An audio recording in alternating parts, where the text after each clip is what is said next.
Okay, good morning, everyone. I think, as I mentioned yesterday, um, perhaps we are going to have a midterm on uh, 15, right? 15 or 22. I forget. 15, right? 15. Okay, so since it's 15, then the next couple days for next week, uh, I will just finish off the chapter 3 and then we can have exercise on chapter 1, chapter 2. That is basically your content for the midterm. And I think if you are working on the assignment that I upload in Moodle, if you have any trouble, difficulties, let me know. Okay, let me know beforehand, because no one asked me about the assignment, so I believe everyone doing okay, right? So I hope. Okay, if you feel you need more explanation or be confused on something about the questions in the assignment, please let me know. Okay, I will gladly help you out if you have trouble on the assignment. So today we are going to have more examples, practice, just to see what we have done yesterday. So yesterday we have some conditions in which we are going to have axial deformation.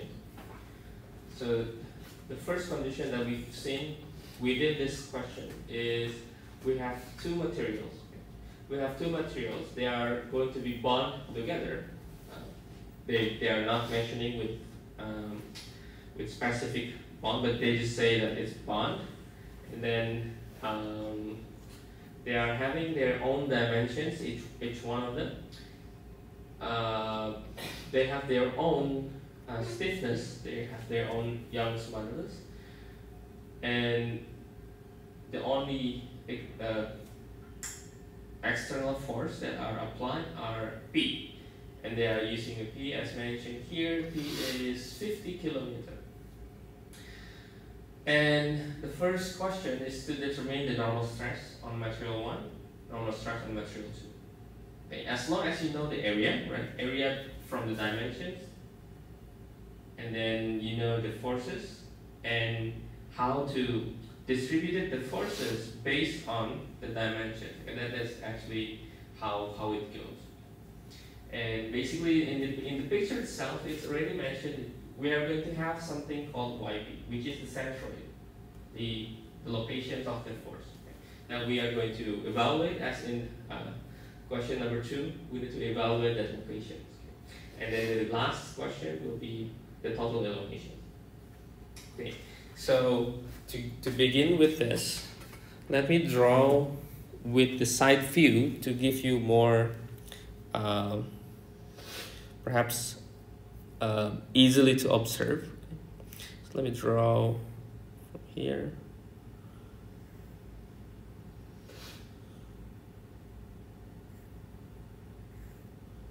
Let's say this is material 1. And let me take it here. Since T1 is 25 and T2 is 15 millimeter, the height, I will make the material 2 smaller. So this will be T1, which is 25 millimeter. And this will be T2. Right? And of course, based on, let me draw this on the left side, because there will be force on this right side. let me draw the forces as it is going to be distributed for all the sections. So you could imagine that this distributed force is coming from the P. Of course, if you imagine how the cross sections will feels like it is going to be taken away for all the surface, right? For all the surfaces. So we say that we might have the, let's say this is the sigma 1 and this is the sigma 2. And then for the total observations, let me just redraw again with a new picture here.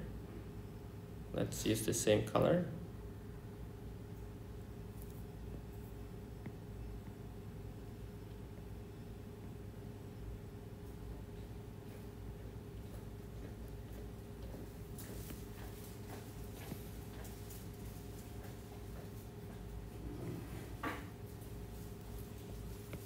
And then it's mentioned that we have resultant at P1 for material 1. And then we have P2 perhaps in the middle here. That's the center, okay, for the centroid for the rectangle, right? But we have average for both of materials that we are going to relate this average in terms of YP, the location of the forces, the resultant of the force. So we said that we have YP here. Okay. So we have location for P1, let's name this as Y1, and location for material 2, this will be Y2, okay, the height for the each centroid. Okay, now we can write the first thing. So every part in our course, okay, it will start off by taking the equilibrium. It's always done like that. Okay, so we first looking at the equilibrium. So after we maybe draw some diagrams, some schematic diagrams, we make it simplified, easily to be observed. Then we are going to look at the equilibrium. We could start from the sigma force or sigma moment, and actually it depends. Okay, you can just write off first all the equilibriums and check all the things, all the variables, okay, all the forces that is applied, all the systems. Okay, and the easiest one will be just writing the sigma f of x, which equal to 0. And you see from the picture here that and imagine that if we have this P1 and P2 on the second free body diagram, or let me just make it a little bit closer here. This P1 and P2 is actually coming from the P. Okay, so if we imagine that there's some exertions on this left side, P, okay, or you could do from the other side as well if you want. But this is just to show you that our P1 and P2 is actually if we total this P1 and P2, the total will be just P. So we could say that the P is P1 plus P2.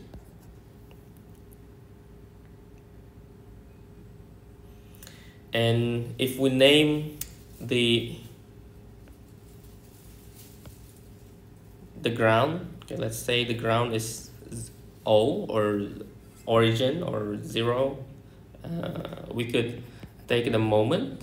Let's take that as a point of view for the moment. Let's make the this moment 0, and let's take clockwise as a positive. And we are going to see that we have all the height for every forces. P1 with Y1, right? So P1, Y1, and with a bar, just to mention that the bar means it's the centroid. And then P2 Y2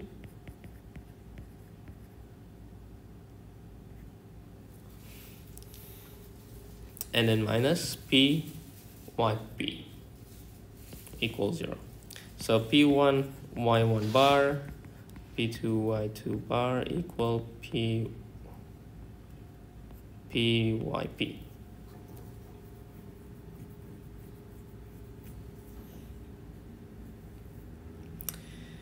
And then this equilibrium, remember that the force and the stress are related based on the surface area, right?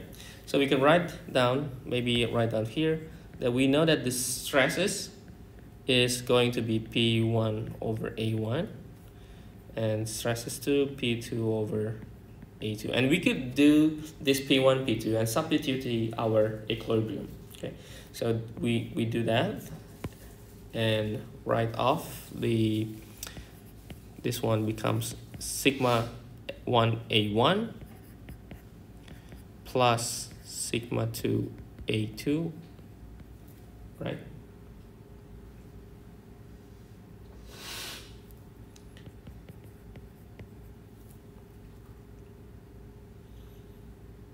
Oh, I think let me just write all the informations.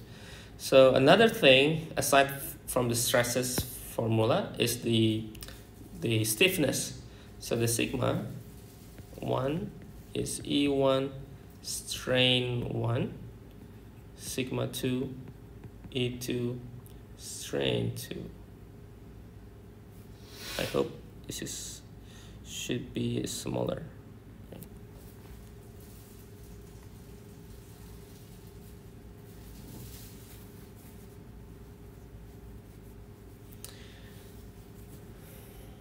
Now, based on the all this information, to solve this equilibrium,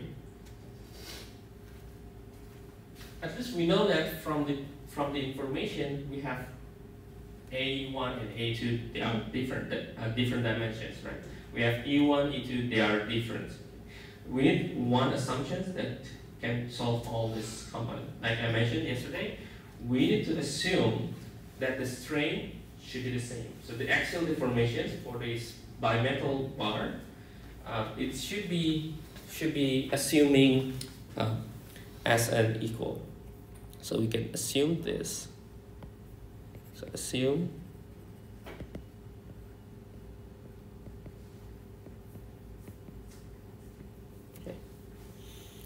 it's a constant strain. So then we could combine all.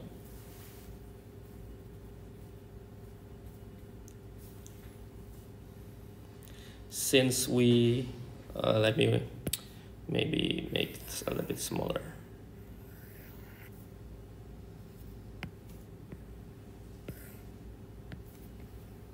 Let me write here that we know that P is P1 plus P2.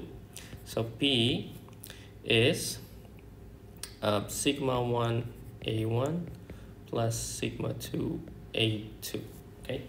And the sigma, we can exchange the sigma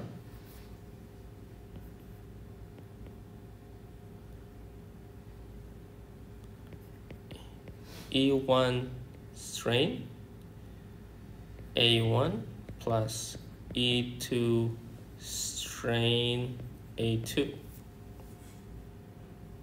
And we can rewrite all these stuffs in terms of the strain. Okay, so let's write here, or maybe make this a little bit to the left. So write as strain is equal, or let me start with the E1 A1 plus E2 A2, right? And then this will equal P. So the strain is P over E1 A1 plus E2 A2.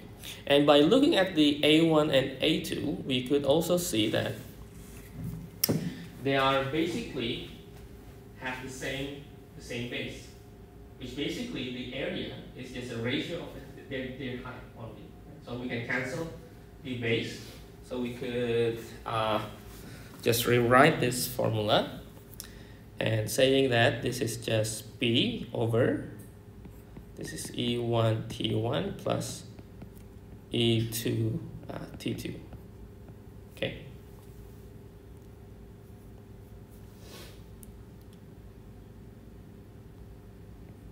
Okay. Basically that's the base. What is the base? I think we have everything, right? Yeah, the base is 50, length is 2, the height is 15 and 25. Okay.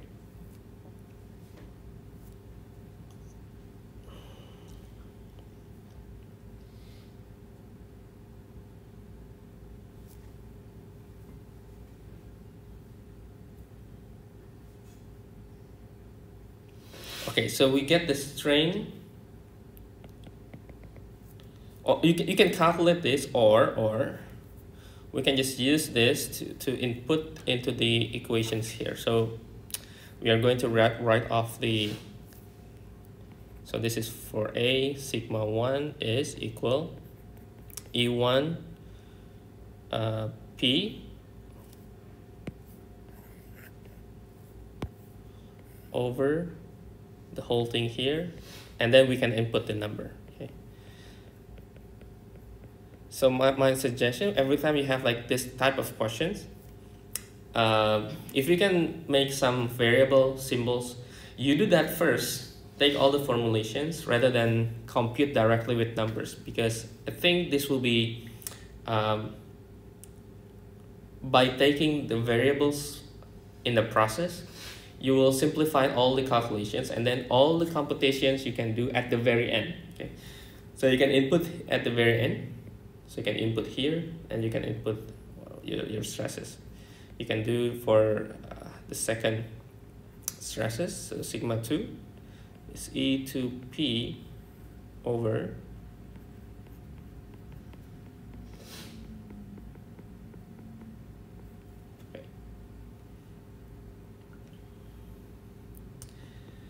So based on the calculations, which I haven't confirmed yet, you can check. This is supposed to be around 14 megapascal. This is going to be 42.85 megapascal.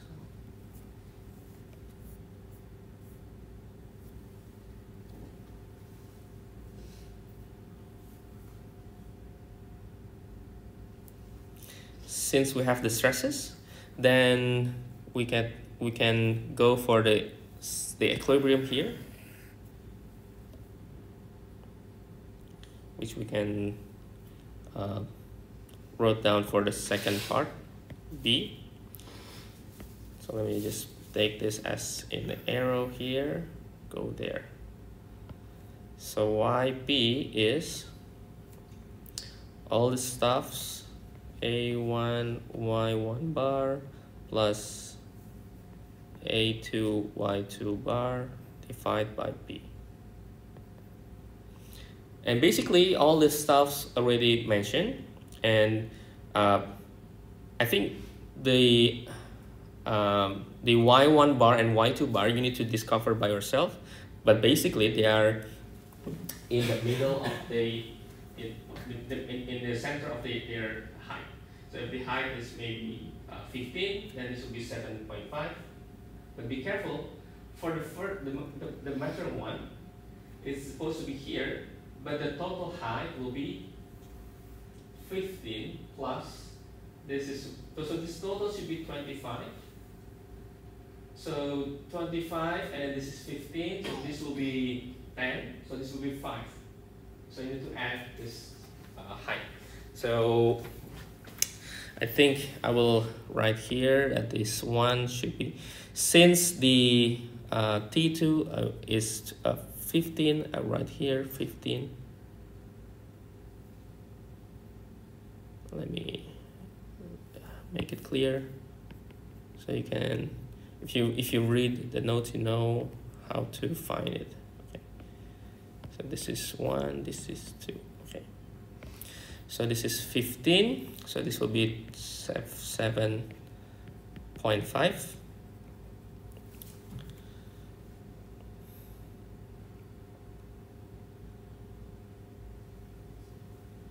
And this will be, the T1 is at 25, so this will be 25 divided by 2 is what? 12, right? 12.5. So 12.5 plus 15, it's 17.5 millimeter. Okay. Now we are going to use this y1 bar and y2 bar into our equation here, okay, for this one. And a1, a2, we get it from the dimensions here, which is the base is 50, and the height is depends on the T1 is 25, T2 is 15, right?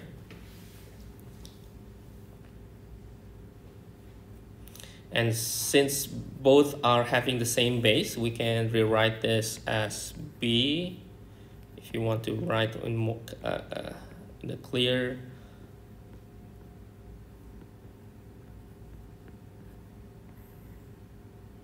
Okay, and then put everything inside. Okay. Using the stresses from the previous question. So if you haven't done the first part, then you cannot go to the second part. So you need to follow the order so that you can get everything. So YP is about 14.63 millimeter, which is, I think, this is makes sense. If you see the Y1 is 17, right? Y1 is 17, so YP is supposed to be below Y1, right? Okay. And I think it's a good approximation, and we can confirm that this is, I think, correct answer. And the third part of the questions is asking the elongations.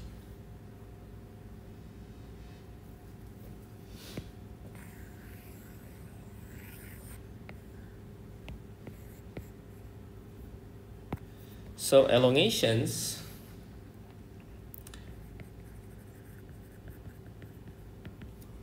is basically our stiffness. So we usually write or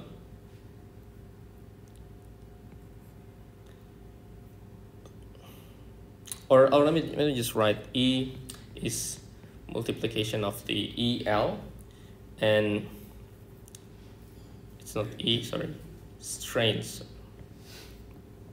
And the strain we get from here, we can just rewrite as P over B E1 T1 plus E2 T2 and multiply with L. L already mentioned in the question, so we can just compute everything. Okay, so when you get everything correct at the diagram and then all the variables, you get everything correct, all the order in the numbers, you will get everything also in a correct way. So we can just compute everything at the end. This will be around 0.408 millimeter.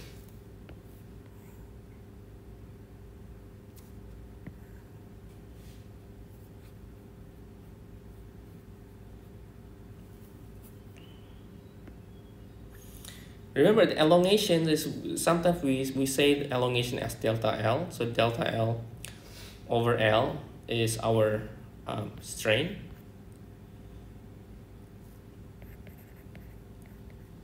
Or sometimes we write as a small e, that is for the elongations. Different symbols from the strain. Strain is the elongation over the whole length, right? Okay, so that's the questions for the bimetal bar. And I hope this is not too complicated, right? So as long as you get the equilibrium, it is a correct equilibrium. And I think how to check or how to make sure that our equilibrium corrects, you could imagine like you have the bar, and if you are going to distribute the force between the material 1 and material 2, but you only apply the forces only on the one point, right? One point, which is the P, both sides, right? Both sides. So you could imagine if we take from the other side here, then the reaction forces that will be taken overview from these two materials within these two materials as P1 and P2, the total of this should be equal to this to cancel out the forces. So that's actually what it means as equilibrium. You need to make sure that every forces that you are pulling or every force that you are exerting in the schematic of diagrams, you need to make sure that they are both cancelling out. Okay? If not, then there is something wrong in your diagram. Okay? Okay. And sometimes maybe we assume in the wrong directions. I think at the process you will see how to correct your answers by checking by looking at the directions, and then second is checking the signs. Okay? That's also important to check whether it makes sense or not. Okay. So yeah, that's the example here.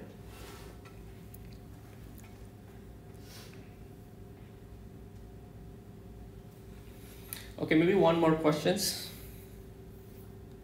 So hopefully, okay, let's say this one. Okay. So we have a steel pipe filled with concrete, and then it is going to be compressed by the P equal 355 kilonewton. It has length 4 meters, the height 4 meters, and then we have two modulus. The modulus ES for the steel 200 GPa, for concrete is 25 GPa. Determine the stress in the steel and the stress in the concrete. So you need to imagine first, this is having a circular, like a tube. You can imagine like a can. Like if you have a soda can, and then the inside is filled with concrete. Okay. Now, if the initial length 4 meters, how much it will be shortened? So it will be minus. And then another assumption that mentioned here, that you need to also use this to make sure that we are going to get the correct answer, is that we need to ignore the radial expansion. Of course, if we press, if we put some compression here, if this is shortened, then the radius should be widened, right? But for this case, assuming that we ignore that, and maybe because the shortening is not that much, so we could assume that the expansion, the radial expansion is not that necessary, or we could see that it's not that impactful, then we could imagine that this is just another scenario for axial deformation. Okay. So remember, in most, or in the chapter 3 in axial deformation, one assumption that we'll be going through is that the elongations will be very small, that sometimes the Poisson ratio will be negligible, or we can ignore that. Okay. So this will be, I think, very important. So how to go through is, basically this is similar to what we have in the bimetal, but the difference is the dimensions. We are going to see that the dimensions is based on the concrete and the steel. We are going to have, let's say we have, this is the tube. I will make it in a horizontal. Let's say we have the concrete here in the middle. So let's name this diameter for concrete, DC, and this is diameter for steel, DS. Or let me make it a little bit to the left here, maybe here. This is ds. And let me make, so every part in the cross sections will feel that they are going to be taken. So there will be some stresses here. Let me make this as a concrete, stress for concrete. And outside, I will just draw on the top and the bottom, but you need to be aware that this is actually stresses that going around. Okay. So let me write as a sigma s. It doesn't mean that it's only on the top and the bottom. This should be whole in the whole circular side. So it has a stress on the steel. In the inside, there will be a concrete. Okay, this is just to show you how it looks like if you take a side view. And then if we perhaps taken in the macro scale to see the forces, the same thing with the force. We can imagine the force, let's say in the middle here. If we imagine that there are force on the concrete, then the side here, or let me use with different color.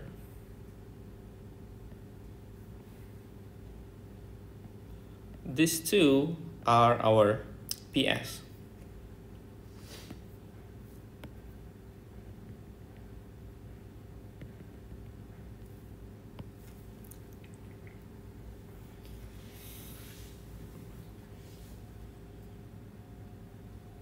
And again, assumptions that the strain will be the same for all the materials. So E should be constant for steel and concrete.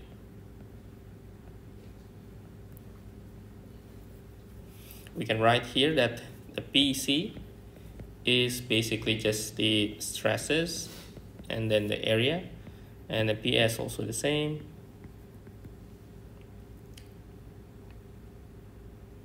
And we can write off the stresses by taking the strain and then the Young's modulus, EC, and AC. I think we can take the AC.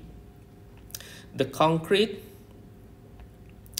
inside diameter is 300 millimeter, so we can just write off all the components here. And PS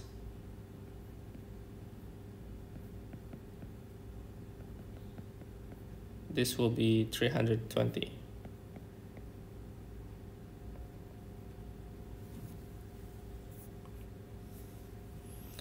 And then we have the P exert force 355. Let me getting down here.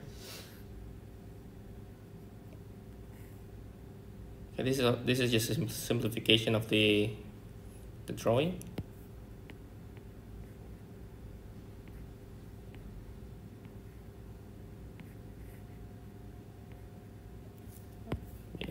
Erase that.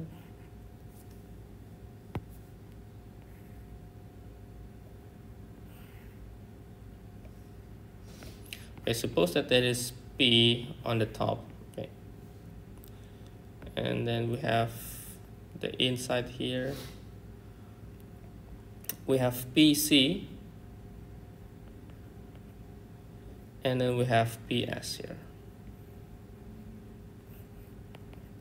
Okay, to simplify, we can imagine that the PS are acting as a one resultant force. Okay, so we could just write that all the P in the vertical axis. So this is, again, this is equilibrium. So we can write this will be, let's say, P plus PC plus PS equals 0.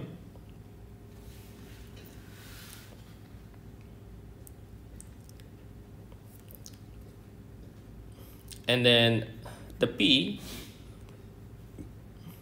based on the PC and PS from our formula here, we can just take that and write off negative pi over 4, take outside, and take outside also the strain because it's the same, and this is only EC 300 millimeters squared.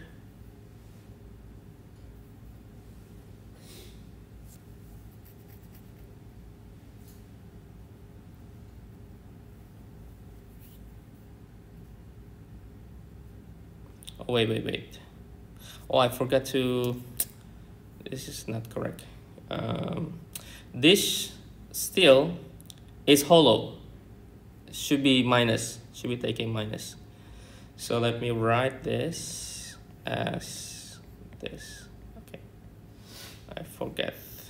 Okay, this is hollow. Tube is hollow. Okay. So this will be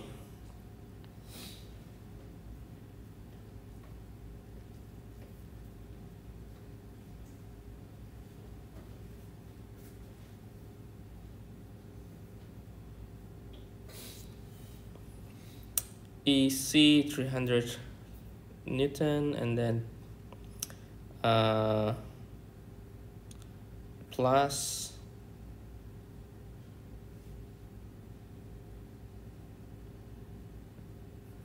ES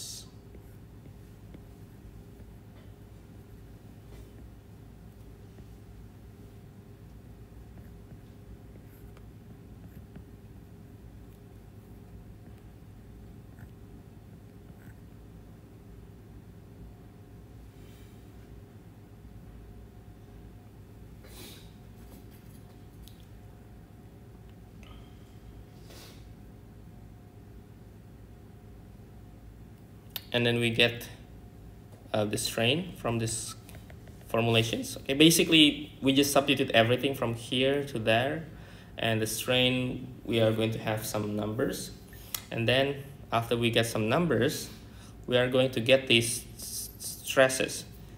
So we get the stresses from PC over AC, and then sigma S is PS over AS.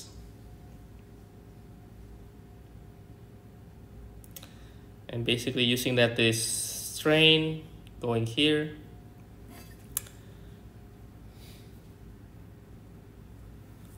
so from the strain we have the PC equals something, we have PS over something, and this PC PS we're going to get through here, through over there, and this will around, I will just give you the answer here. It's around this, but maybe you could check if my formulation is correct. Okay. And after we get the equilibrium, the next part of the question is the elongations, which actually we can get from the E is the strain and the L. So the strain you have from here, right? You just multiply with the L. And you will get some number, which I will just give you 0.3822 millimeter. And this is should be negative because, so we add the negative by ourselves. This is to remind us that this is shortening. So the total length should be lower. Okay. So basically similar from what we have done before. The differences is we are having this circular radius. Okay. That the steel is having, the area is hollow. So we need to minus the outside diameter minus the inside diameter. Okay, we get everything here. Put here, and then we get the strain, we because P, we know P, right, from the questions. So we get strain, we get some number here, and then this strain, we are using back to these equations. So we get PC and PS, which we can use for the normal stresses, both of this. And then with the same strain, we can multiply with the length so that we can have the how much is going to be shortened. Okay.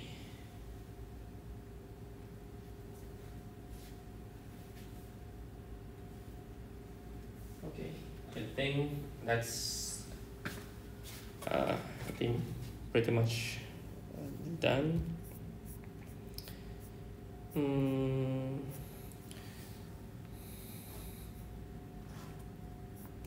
Let me check. Okay, anyway, I will give you this thing as a lecture notes. I add some other things as well. This different cross sections, and also we have the non-uniform distributed axial loading for each variable length with the terms x, and we have some formulations for the strain, which we can also find the expressions for the elongation and the and we would like to know the constant, the value of the constant from the this strain. So this is similar to what we have in the examples yesterday. And also aside from that is just adding these two. And yeah, I think that's it. So next week we are going to finish off this chapter 3, just one more subtopics, and then we go for exercise and back to the chapter 2 exercises. So 15th of April we are going to have a midterm. So 2-hour midterm, mostly chapter 2, because chapter 1 is within in all chapters. Okay, so I think that's all for today.